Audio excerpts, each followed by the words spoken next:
Versão brasileira, Mateus Produções.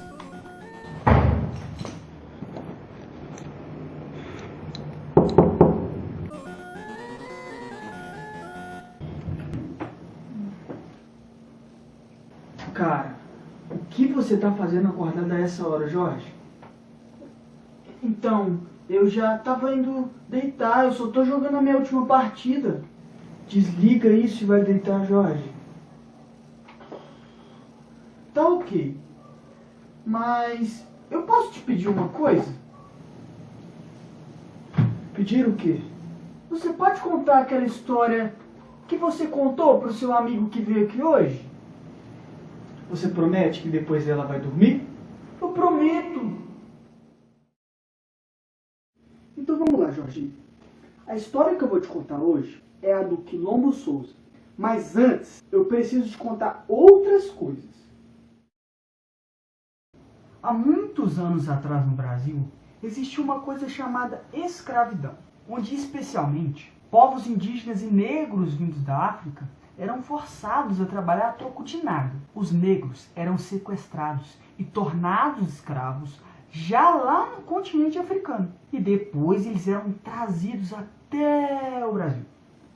Nossa, Ricardo, é longe pra caceta, hein? Sim. E muitos desses escravizados morriam no caminho, de diversas maneiras. Resumidamente, Jorge, eles eram trazidos de maneira bastante violenta e desumana. Além de que, como eu te disse antes, eles eram forçados a trabalhar a troco de nada, em várias cidades e fazendas. Até aqui você entendeu? Sim, irmão, pode continuar. Então, obviamente, os negros escravizados não queriam viver naquelas condições, Jorge. Por isso, eles fugiam das fazendas e de seus donos e juntos formavam os quilombos. Por acaso, você já ouviu falar da palavra quilombo? Quilombos. Ah, eu lembro que um dia a professora falou pra gente em sala. Quilombo era um lugar para onde os escravizados fugiam? Exatamente. E lá eles se organizavam para resistir à escravização. Ah, entendi. Uma vez a professora falou sobre um tal de Quilombo dos Palmeiras. É verdade isso, irmão? Naquela época o Palmeiras já existia? Eu acho que você está falando do Quilombo dos Palmares? Isso, Quilombo dos Palmares. Que era liderado por um tal de Zumbi dos Palmeiras, é isso? Meu Deus, cara, é Zumbi dos Palmares, Jorginho. Cara, você fala tudo errado, você não entende as coisas. Eu não posso falar uma coisa errada. É Quilombo dos Palmares.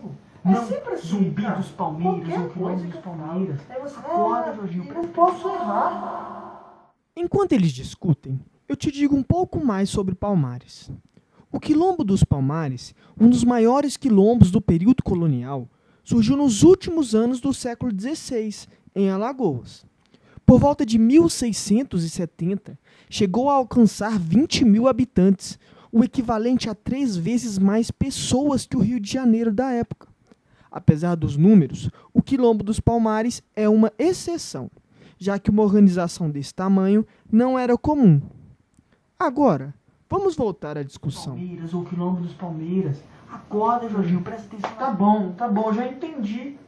Agora continua essa história aí, vai. Ok. Vamos falar sobre os quilombos nos dias de hoje. Pera aí. Como assim quilombos nos dias de hoje? Ainda existem quilombos mesmo tendo acabado toda essa coisa de escravização de pessoas negras? Sim, existem. Mas não com o mesmo significado que no período colonial, por exemplo. Mas também não tão distante.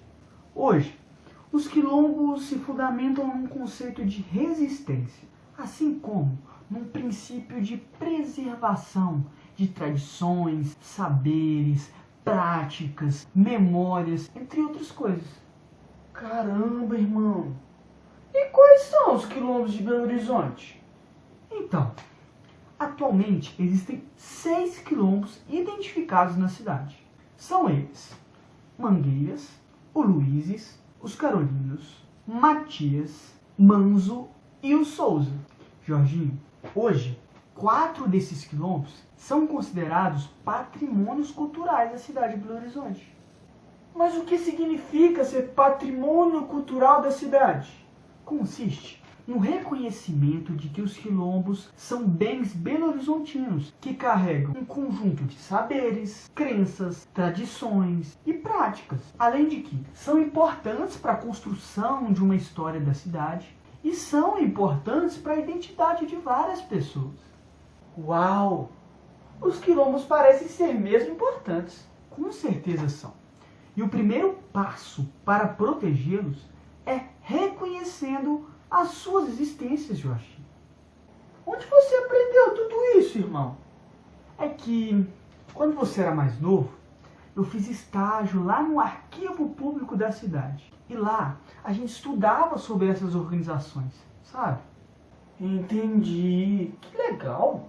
Mas olha só, Jorginho, eu vou te contar a história de um deles. A história do Quilombo dos Souzas. E conforme eu for contando, eu vou te mostrando algumas imagens do quilombo. Pode ser? Sim! Em 1879, nascia em São José de Além, Paraíba, o senhor Petronilo de Souza. Sua mãe era escravizada por um grande fazendeiro da região, o coronel Joaquim Luiz de Souza Breves. Em 1887, na mesma cidade, São José do Além, Paraíba, nascia Elisa da Conceição, filha de Cesária Teixeira e José Teixeira, todos escravizados do engenheiro João Teixeira Soares. Peraí, nessa época, as pessoas escravizavam outras da mesma família? Como assim, Jorginho? É que você disse que a mãe de Elisa, chamada Cesária Teixeira, e o pai, chamado José Teixeira, eram escravizados por um cara chamado João Teixeira Soares. Eles não eram da mesma família? Ah, Jorginho, deixa eu te dizer uma coisa. Naquele contexto, era possível notar uma coisa. Quando os escravizados eram muito próximos das famílias dos senhores, eles podiam receber seus sobrenomes. Caramba! Mas, peraí, o Petronilo de Souza tem o mesmo sobrenome de um coronel que escravizava ele, certo? Sim, certíssimo. E o Quilombo dos Souza tem esse nome por causa do sobrenome do Petronilo, certo? Isso mesmo, Jorge. Então, quer dizer que o nome do Quilombo Souza, no fundo, é o sobrenome do coronel. Vamos continuar a história, Jorginho. O senhor Petronilo nasceu em 1879, antes da escravização ser abolida, em 1888, e depois da promulgação da Lei do Ventre Livre, em 1871. Mas isso não significa que ele foi uma criança livre. Segundo a memória da família Souza, Petronilo, assim como seus pais, também havia sido escravizado. Mesmo com o fim da escravização, em 1888, quando Petronilo tinha 10 anos de idade aproximadamente, sua família optou por continuar trabalhando na fazenda do coronel Joaquim, permanecendo, portanto, na cidade de São José do Além, Paraíba, onde conheceu Elisa e se casaram. Posteriormente, com a falência da fazenda em que trabalhava Petronilo, o casal se mudou para Belo Horizonte, em 1910, adquirindo um terreno no bairro Santa Teresa. A cidade necessitava de uma grande mão de obra, e nela o patriarca da família Souza começou a atuar como carpinteiro, além do auxílio com plantações e criação de animais nos arredores de sua morada. O terreno comprado pelo casal não foi vendido por um preço alto, justamente pela sua localidade desvalorizada perante ao centro moderno da cidade. Apesar do valor, Petronilo e Elisa demoraram cerca de 10 anos para conseguir quitar o terreno. Exercendo a profissão de carpinteiro, Petronilo ajudou no processo de construção da igreja Nossa Senhora da Boa Viagem. Mas, segundo os documentos, os trabalhos ligados à carpintaria eram registrados como autores desconhecidos, por serem geralmente autores negros. Em 1921, morre Petrolino e a estrutura patriarcal da família se desfaz, tornando-se um matriarcado centrado na figura de Dona Elisa. Com o passar dos anos, o crescimento da cidade e o desenvolvimento do território construídos pelos próprios moradores, a região passou a ser mais valorizada e o Estado buscou encontrar uma brecha para não reconhecer o espaço como pertencente aos quilombolas. Essa é uma das lutas que dura há anos e que preocupa os moradores, não pelas moradias, mas pela importância do espaço ligado à ideia de identidade e memória. Hoje, o local possui 14 moradias, nas quais residem aproximadamente 33 moradores. Com o passar dos anos, o crescimento da família, a redução da área ocupada e o desenvolvimento econômico de Belo Horizonte, muitos membros do quilombo passaram a trabalhar fora do território. O plantio, sobretudo de verduras e legumes, antes voltado para a subsistência e comercialização, hoje supre apenas parte da demanda do grupo. A granja que outrora forneceu ovos e carne de frango para muitos moradores dos arredores e de outros cantos da cidade já não existe mais. O cultivo de hortaliças e frutas, mesmo não suprindo toda a demanda de consumo interno do grupo, é um traço marcante do cotidiano dos Souzas. O cultivo das plantas é essencial para fornecer folhas e frutos utilizados nos rituais religiosos de matriz africana, praticado por alguns de seus membros. As confraternizações internas do grupo, via de regra, acontecem continuamente no interior do território. É muito comum grandes encontros de domingo que reúnem toda a família, ou nos finais de tarde e início da noite, durante a semana, nos quais muitos quilombolas estão presentes.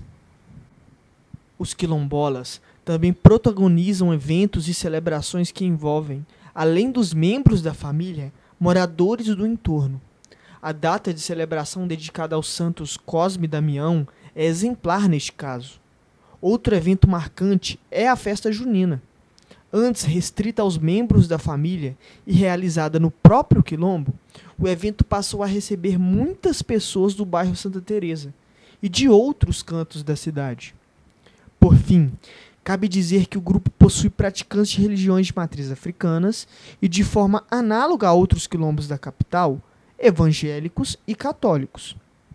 Ao que tudo indica, a diversidade não gera tensões ou conflitos mais intensos. Os laços identitários e familiares parecem ser mais fortes e impulsionar a união da família, a manutenção das tradições e a solidez do grupo. Caramba, irmão! Que história legal! Obrigado por me contar. Que bom que você gostou, cara. Mas agora, vamos dormir que já tá na hora, né, Jorge?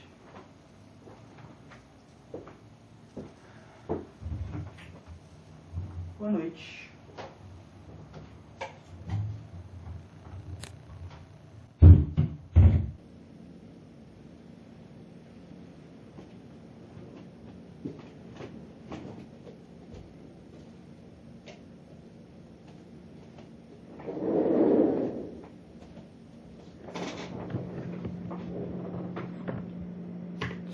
Quilombo dos Mangueiras.